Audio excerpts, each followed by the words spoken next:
জানিয়ে দিব এই মুহূর্তে আমাদের হাতে থাকা গুরুত্বপূর্ণ আপডেট সংবাদের শিরোনাম। শুরুতেই থাকছে ইউক্রেনে অভিযান চলবেই জানালো রাশিয়া। এবারে জানিয়ে দিব গাজায় ইসরায়েলের কর্মকাণ্ড গ্রহণযোগ্য নয়। এদিকে এনসিপির মঞ্চ ভাঙচুর, আওয়ামী ফেসিবাদের অনুসরণ বলছে ইসলামী আন্দোলন। সব শেষে জানিয়ে দিব দক্ষিণ সিরিয়ায় সংঘাতে 940 জন নিহত।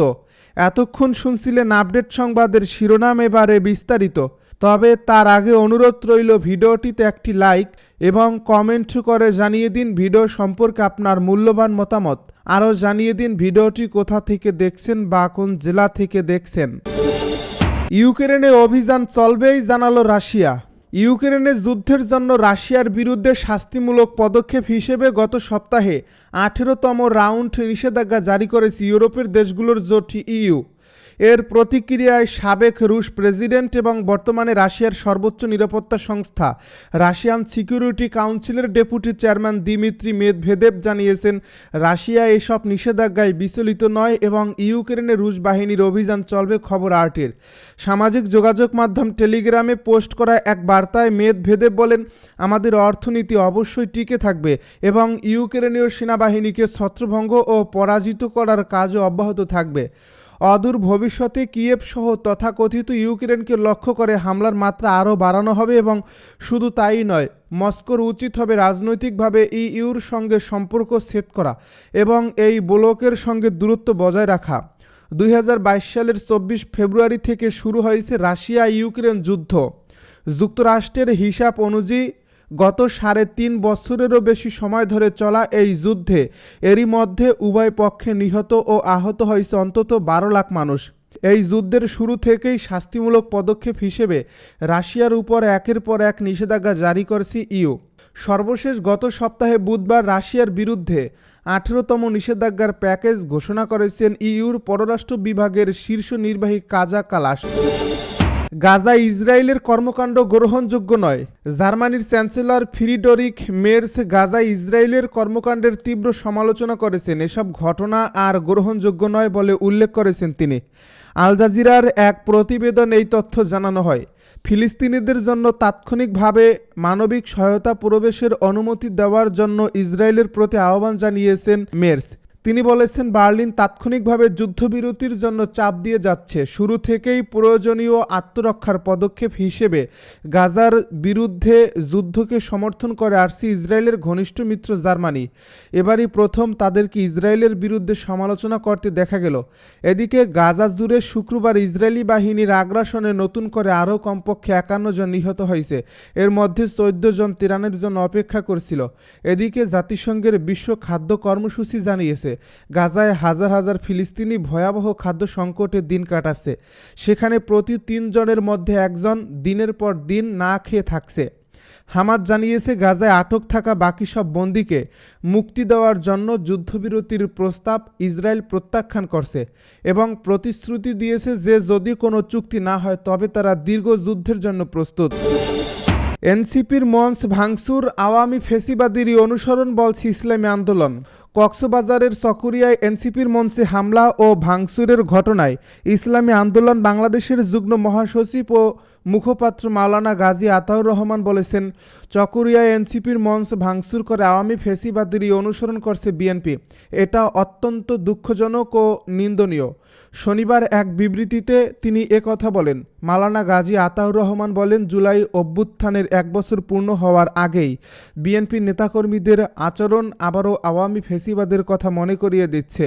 রাজনীতিতে মতবিরোধ থাকবে, কিন্তু সহিংসতা কখনোই গ্রহণযোগ্য নয়। আজকে যেভাবে সন্ত্রাসী কায়দায় এনসিপির মঞ্চে হামলা হয়েছে, আমরা এর নিন্দা ও প্রতিবাদ জানাচ্ছি। তিনি আরও বলেন, বিএনপি আজ নিজেদের নেতাদের সমালোচনার ঊর্ধ্বে ভাবছে। যেভাবে আওয়ামী লীগ শেখ মুজিব ও শেখ হাসিনাকে সিক্রেট বানিয়েছিল, বিএনপিও এখন দ্বিতীয় সারির নেতা সালাউদ্দিন আহমেদের সমালোচনাকে সহ্য করতে পারছে না।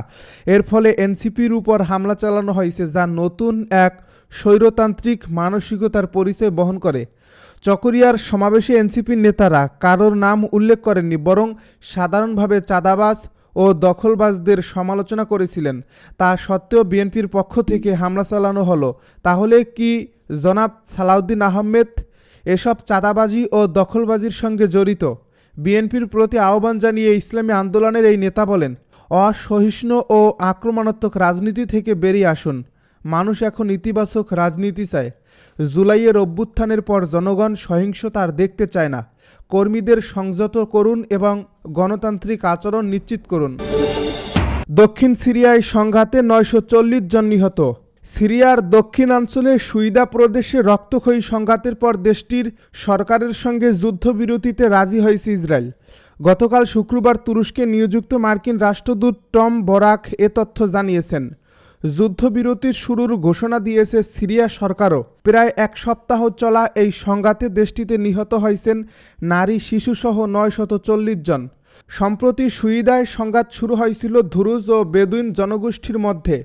13 জুলাই এই সংঘাত থামাতে হস্তক্ষেপ করে সিরীয় বাহিনী। তবে ধুরুজ যোদ্ধাদের সঙ্গেই উল্টো সংঘাতে জড়িয়ে পড়ে তারা। এমন পরিস্থিতিতে ধুরুজদের রক্ষার কথা বলে 16 জুলাই দামেস্কে হামলা চালায় ইসরায়েল। এরপর ধুরুজ সম্প্রদায়ের সঙ্গে যুদ্ধবিরতি ঘোষণা করে সুইদা ত্যাগ করেন সিরীয় সেনারা। শুক্রবার সামাজিক যোগাযোগ মাধ্যম এক্সে পোস্ট করে ইসরায়েল ও সিরিয়ার মধ্যে যুদ্ধবিরতির কথা জানান টম বারাক। এই যুদ্ধবিরতিতে সমর্থন দিয়েছে তুরস্ক, জর্ডান ও প্রতিবেশী দেশগুলো।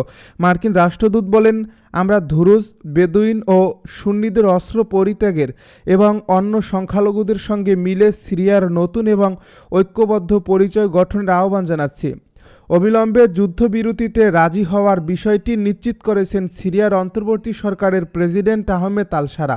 তিনি বলেন, আমরা যে পরিস্থিতির মধ্য দিয়ে যাচ্ছি তা কাটিয়ে উঠতে এই মুহূর্তে বিভিন্ন শাখার মধ্যে ঐক্য ও পূর্ণ সহযোগিতার প্রয়োজন। এর আগে গত বৃহস্পতিবার অভিযোগ করে তিনি বলেছিলেন, সিরিয়াকে বিভক্ত করার চেষ্টা করছে ইসরায়েল। ধুরুজ একটি ক্ষুদ্র ধর্মীয় গোষ্ঠী। সিরিয়া ছাড়াও ইসরায়েল ও লেবাননেও তাদের বসবাস রয়েছে। ইসরায়েলের দাবি, ধুরুজদের উপর ব্যাপক হারে সহিংসতা চলছে। এই সহিংসতা থামানোর কথা বলেই 16 জুলাই দামেস্কে সিরিয়ার প্রতিরক্ষা মন্ত্রণালয় ও প্রেসিডেন্ট প্রাসাদের কাছে ব্যাপক হামলা চালায় ইসরায়েল। শুক্রবার দিনের শুরুতেও সুইদায় হামলা চালিয়েছে ইসরায়েলি বাহিনী। যুদ্ধবিরতির বিষয়ে ওয়াশিংটন ইসরায়েলি দূতাবাস থেকে এখনও কিছু জানানো হয়নি। তবে শুক্রবার সংঘাত থামাতে সুইদায় 48 ঘন্টার জন্য সীমিত পরিসরে সিরীয় সেনা মোতায়েনের অনুমতি দিয়েছিল ইসরায়েল। পরে সুইদায় স্থিতিশীলতা ফেরাতে এবং আরও সংঘাত এড়াতে প্রদেশটিতে আবার সেনা মোতায়েনের কথা জানায় সিরীয় সরকার। একদিনেই গাজায় 90 হামলা। ফিলিস্তিনের গাজায় একদিনে 90টি হামলা চালিয়েছে ইসরায়েল। শনিবার দখলদারদের সেনাবাহিনী নিয়মিত ব্রিফিংয়ে এ তথ্য জানায় খবর আল জাজিরার। ইসরায়েলি সেনাবাহিনী জানিয়েছে, তাদের বিমান বাহিনী গত দিনে অবরুদ্ধ গাজা উপত্যকা জুড়ে 90টি হামলা চালিয়েছে। মাত্র 365 বর্গ কিলোমিটার আয়তনের ভূখণ্ডে এমন হামলা যে কোনো যুদ্ধক্ষেত্রের তুলনায় ব্যাপক। তিনি দাবি করছে, গাজার যোদ্ধাদের সামরিক কম্পাউন্ড এবং ভূগর্ভস্থ অবকাঠামোতে আঘাত করা হয়েছে। তবে হামলার অবস্থানের কোনো প্রমাণ বা বিবরণ প্রদান করেনি সেনাবাহিনী। সাম্প্রতিক দিনগুলোতে ইসরায়েলি বাহিনী আল মাওয়াশিতে বাস্তুচ্যুত ফিলিস্তিনিদের আশ্রয় দেওয়ার জন্য ব্যবহৃত তাঁবুগুলোতে এবং গাজা শহরের একমাত্র ক্যাথলিক গির্জায় হামলা চালায়। এছাড়া ত্রাণ প্রার্থীদের উপর নিয়মিত হামলায় প্রাণহানি অব্যাহত রয়েছে। এদিকে ফিলিস্তিনের স্বাধীনতাকামী গোষ্ঠী হামাস জানিয়েছে, তারা সব জিম্মি মুক্তির শর্তে যে যুদ্ধবিরতির প্রস্তাব দিয়েছিল তা ইসরায়েল নাকচ করে দিয়েছে। হামাসের সামরিক শাখা আল কাসাম ব্রিগেডের মুখপাত্র আবু উবায়দা বলেছেন, কোনো চুক্তি না হলে তারা দীর্ঘ সময় ধরে যুদ্ধ চালিয়ে যাবে। বৃহস্পতিবার প্রকাশিত 20 মিনিটের এক ভিডিও বার্তায় উবায়দা বলেন, ইসরায়েলি সরকার বন্দীদের বিষয়ে আন্তরিক নয়, কারণ তারা সবাই সেনা সদস্য। তিনি আরও জানান, হামাস একটি পূর্ণ চুক্তির পক্ষে আছে, সেখানে যুদ্ধ বন্ধ, গাজা থেকে ইসরায়েলি বাহিনী সরে যাওয়া এবং ফিলিস্তিনিদের জন্য মানবিক সহায়তা নিশ্চিত করার শর্ত দেওয়া হয়েছে।